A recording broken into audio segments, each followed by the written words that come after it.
Ny mety ho toetry ny andro any an-dranomasina ny talata voalohan'ny volana abrily 5 amin'ny anora maraina hatramin'ny alarobia 2 abrily 5 amin'ny anora maraina.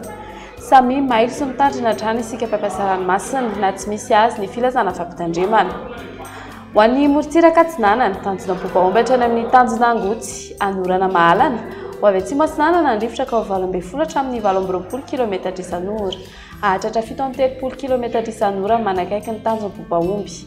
Adiny mpanonja na anonjabe ny ranomasina avon'ny onjy 1 hatramin'ny 1,10 metatra. Tanjona angotsy hatrany mahanoro anorana mahalana ho avy atsimo ny rivotra ka ho 20 hatramin'ny 17 km isan'ora ny maraina. Ho avy atsimo atsinanana ka ho 9 hatramin'ny 12 km isan'ora ny tolakandro. Adiny mpanonja na anonjabe ny ranomasina avon'ny onjy 1 hatramin'ny 1,10 metatra. Mahanoratra ny taolan'ny aro anorana tandrifindrahona vitsy ho avy atsinanana amin'ny ankapobeny rivotra ka ho 9 hatramin'ny 12 km isan'ora. Hahatratra 20 km isan'ora ny atsimony Vangaindrano anonjabe ny ranomasina avon'ny onjy andinina ny 1,10 metatra.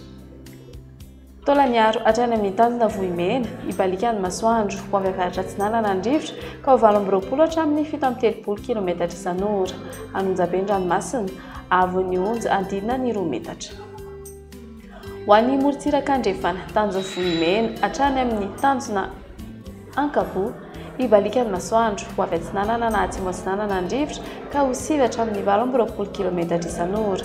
Adiny mpanonja na anonjabe ny ranomasina avon'ny onjy 1 hatramin'ny 2 metatra.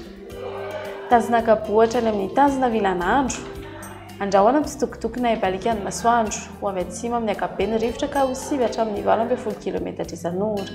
Adiny mpanonja ranomasina avon'ny onjy 8,5 hatramin'ny 1 metatra. Tanjona Vilanandro hatrany Analalava anorana tandrifindrahona vitsy ny vao maraina ny manakaiky ny tanjona Vilanandro ho avy atsimo atsinanana ny rivotra ny maraina ka ho 12 hatramin'ny 17 km isan'ora. Ho avy avaratra andrefana ny tolakandro ka ho 9 hatramin'ny 12 km isan'ora. Ho tony ny ranomasina avon'ny onjy ho latsaky ny 8,5 metatra. Analalava hatrany amin'ny tanjona Bobaomby anorana tandrifindrahona vitsy ho avy atsinanana amin'ny ankapobeny rivotra ka ho 9 hatramin'ny 12 km isan'ora. Ho tony ny ranomasina avon'ny onjy ho latsaky ny 8,5 metatra.